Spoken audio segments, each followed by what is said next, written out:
Assalamualaikum warahmatullahi wabarakatuh. Perkenalkan, nama saya Hidayat Nur Wahid dengan NPM 19310902994 dari Prodi Sosiologi Agama kelas 6C. Baik, di sini saya akan menyampaikan materi atau memaparkan materi hasil makalah saya membahas mengenai pendidikan Indonesia, guna memenuhi tugas mata kuliah Sosiologi Pendidikan. Untuk yang pertama, itu tentang pendidikan demokrasi. Pendidikan demokrasi sendiri adalah pendidikan yang memposisikan setiap peserta didik sebagai individu yang unik dan memiliki perbedaan satu sama lain dan mempunyai potensi dan kesempatan yang sama dan perlu dikembangkan semaksimal mungkin. Yang selanjutnya itu pelaksanaan pendidikan demokrasi. Agar dapat berjalan secara maksimal, perlu adanya partisipasi antara peserta didik dan guru sebagai stakeholder pelaksana dan perencana pengembangan proses belajar mengajar.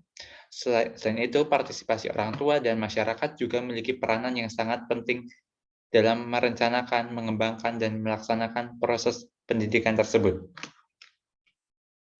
Yang selanjutnya, pendidikan demokrasi di Indonesia. Pengakuan terhadap hak asasi bahwa setiap individu ada anak bangsa untuk menuntut pendidikan pada hakikatnya sudah diatur dalam Undang-Undang Dasar 1945, Pasal 31 Ayat 1,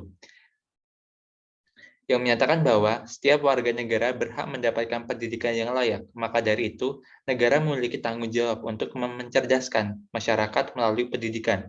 Mengenai tanggung jawab pemerintah mengenai tugas mencerdaskan bangsa telah tertulis dalam Undang-Undang Dasar 1945, Pasal 31 Ayat 3, yang menyatakan bahwa pemerintah harus mencerdaskan bangsa yang telah diatur dalam undang-undang melalui peningkatan ketakwaan dan akhlak mulia, melalui berbagai usaha dan peningkatan penyelenggaraan peningkatan sistem pendidikan nasional.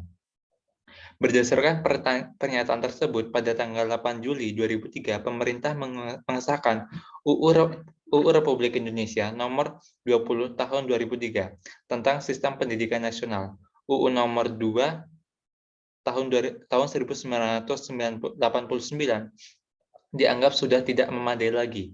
Pembaruan sistem pendidikan nasional dilakukan untuk memutakbirkan visi misi strategi pembangunan pendidikan nasional.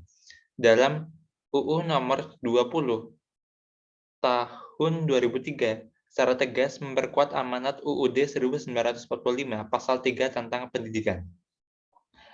Kedua ayat tersebut dapat dijadikan sebagai jawaban atas tuntutan perubahan bidang pendidikan, yaitu kesempatan bagi setiap warga negara untuk mendapatkan pendidikan sesuai dengan minat dan kebutuhan setiap individu. Artinya, campur tangan pemerintah yang berlebihan dapat dalam penyelenggaraan pendidikan perlu dikurangi, bahkan dihilangkan atau ditinjau kembali yang masih relevan. Indonesia sendiri telah menganut sistem pendidikan demokrasi sejak proklamasi kemerdekaan Indonesia sampai sekarang ini. Hal tersebut terbukti dalam UUD 1945, Pasal 31 Ayat 1 dan 3, Undang-Undang Dasar Republik Indonesia Nomor 2 Tahun 1989 tentang Sistem Pendidikan Nasional, Pasal 5, 6, dan 7, dan Pasal 8, 1, 2, dan 3, dan garis besar haluan negara di sektor pendidikan. Yang selanjutnya, globalisasi pendidikan. Dunia pendidikan Indonesia yang terus berkembang tidak dapat dipisahkan dari pengaruh perkembangan globalisasi dengan pesatnya perkembangan teknologi. Zaman globalisasi dapat menjadi tantangan bagi bangsa Indonesia karena dapat membuka peluang bagi lembaga serta tenaga pengajar asing masuk ke Indonesia. Dalam menghadapi tantangan globalisasi tersebut, pemerintah perlu mengadakan kebijakan nasional yang dalam pendidikan agar mampu meningkatkan standar mutu pendidikan dari segi bersifat formal maupun non-formal, dan meningkatkan pelayanan manajerial pendidikan agar dapat menjadi lebih berkembang dan mencapai tujuan secara optimal, dan menjalankan tugas pelayanan kepada seluruh masyarakat Indonesia dalam memperoleh pendidikan yang berkualitas. Yang selanjutnya, pengaruh globalisasi dalam pendidikan terdiri atas dua pengaruh. Yang pertama, pengaruh positif dan pengaruh negatif. Pengaruh positif yaitu yang pertama, ada informasi yang mudah diakses. Dengan adanya globalisasi memberikan dampak berupa kemudahan mengakses informasi mengenai dunia pendidikan. Dengan adanya internet, mempermudah pelajar untuk mendapatkan materi pembelajaran yang dibutuhkan seperti buku elektronik yang tanpa harus mencetak dan relatif lebih mudah dan menghemat pemakaian kertas. Selain itu, insan pendidikan mendapat informasi mengenai pendidikan dari luar negeri, misal mengenai beasiswa, pertukaran pelajar, atau acara konferensi yang dapat meningkatkan pengalaman pendidikan di Indonesia. Yang selanjutnya itu meningkatkan kualitas tenaga pendidik. Dengan mudahnya akses informasi secara tidak langsung dapat meningkatkan mutu dari tenaga pendidik yang maksimal. Tenaga pendidik ketika kemajuan teknologi dimanfaatkan oleh tenaga pendidik dengan maksimal akan meningkatkan dampak positif karena tenaga pendidik di Indonesia dapat meniru pola mengajar dari tenaga pendidik di negara maju dan kemudian diimplementasikan dan kemudian tentunya akan meningkatkan mutu pendidikan di Indonesia. Ya, sehingga meningkatkan kualitas pendidikan. Dengan adanya globalisasi dapat meningkatkan kualitas pendidikan berupa metode pembelajaran yang sebelumnya bersifat tradisional, kemudian beralih menjadi pendidikan yang berbasis teknologi. Selain itu, peserta didik dapat mengetahui perkembangan ilmu pengetahuan yang sedang berkembang di luar negeri dan juga teknologi yang dijadikan sebagai pembelajaran di Indonesia. Yang selanjutnya mendorong peserta didik lebih kreatif. Sistem pembelajaran yang sederhana dan tradisional dapat menghambat perkembangan kreativitas peserta didik. Namun dengan adanya iptek, tentunya akan meningkatkan kreativitas dari peserta didik. Pengaruh negatifnya yaitu menurunkan moral peserta didik. Dengan mudahnya akses internet secara bebas menjadi faktor yang dapat mempengaruhi moral peserta didik seperti mengakses pornografi dan konten-konten yang tidak pantas dan sangat mudah diakses. Dengan adanya konten tersebut yang secara tidak langsung dapat mempengaruhi moral peserta didik jika tidak ada pengawasan dari orang tua, guru, dan lain sebagainya. Yang selanjutnya meningkatkan kesenjangan sosial dalam pendidikan. Metode pendidikan berbasis teknologi menjadi sebuah kesempatan bagi sebuah negara untuk meningkatkan kualitas pendidikan negara tersebut. Dalam mengimplementasikan pendidikan berbasis teknologi, perlu dibarengi dengan persiapan modal, baik secara fisik maupun non-fisik, yang tidak sedikit. Di beberapa negara di dunia, khususnya negara sedang berkembang, pendidikan berbasis teknologi secara umum hanya dapat ditemukan di wilayah kota besar, berbanding terbalik dengan daerah pedalaman yang jauh dari pusat kota, karena keterbatasan akses dan minimnya modal hingga terbentuk kesenjangan di bidang pendidikan. Yang selanjutnya, ketergantungan. Dengan perkembangan iptek menyebabkan kecanduan pada peserta didik dan tenaga pendidik, sehingga pendidik atau peserta didik memiliki kesan kurang antusias dalam proses pembelajaran tanpa bantuan teknologi. Yang selanjutnya itu masalah pendidikan di masa pandemi.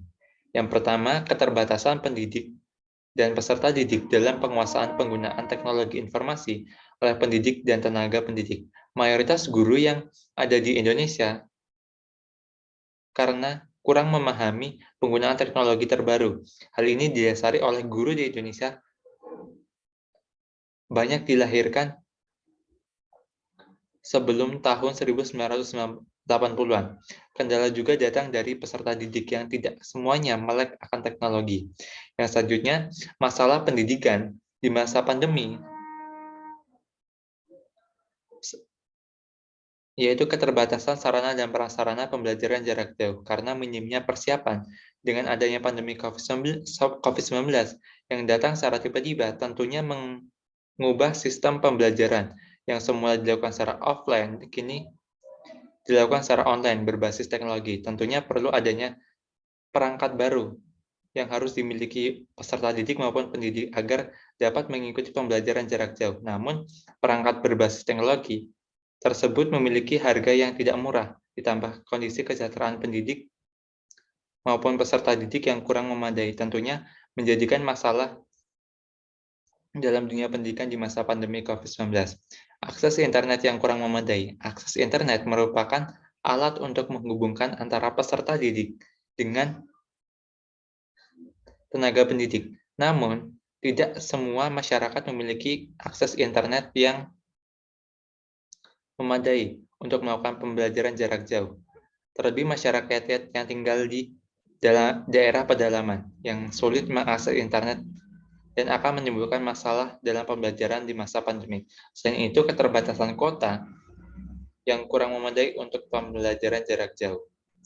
Berdasarkan permasalahan tersebut, di masa pembelajaran yang semula dilakukan secara konvensional, dialihkan menjadi dalam jaringan, dapat menyebabkan terhambatnya proses penyampaian dan penerimaan materi yang diberikan. Terbatasnya proses pembelajaran, belajar mengajar, yang disebabkan oleh keterbatasan bahan ajar dalam proses pembelajaran daring dan menurunkan motivasi dan semangat belajar. Selain itu, mendorong anak untuk putus sekolah akibat kondisi ekonomi keluarga yang menurun. Yang selanjutnya itu dampak prospek yang selanjutnya itu peluang atau prospek pendidikan di masa pandemi. Yang pertama, mendorong percepatan transformasi pendidikan. Sistem pembelajaran jarak jauh atau daring dengan berbasis teknologi tentunya seluruh elemen pendidikan dituntut untuk cakap menggunakan teknologi, mulai dari institusi pendidikan, pendidik, peserta didik, dan juga orang tua. Yang selanjutnya itu munculnya aplikasi belajar online. Akibat dari pembelajaran jarak jauh, platform digital dituntut untuk menciptakan aplikasi pembelajaran jarak jauh agar proses pembelajaran dapat berjalan dengan maksimal. Selain itu, sebagai bentuk transformasi teknologi pendidikan. Yang sebenarnya banyak kursus online gratis. Dengan meningkatnya kasus COVID-19 yang menyerang Indonesia, banyak lembaga bimbel yang menyediakan layanan belajar online secara gratis atau menawarkan potongan harga kepada konsumen. Selain itu, kegiatan seperti ini mendapat respon yang positif dari pemerintah dengan mengadakan kerjasama untuk meningkatkan skill dari masyarakat, yang selanjutnya meningkatkan kreativitas tanpa batas. Yang selanjutnya kolaborasi orang tua dan guru. Mungkin hanya itu yang dapat saya sampaikan, kurang lebihnya saya mohon maaf, saya akhiri. Wassalamualaikum warahmatullahi wabarakatuh.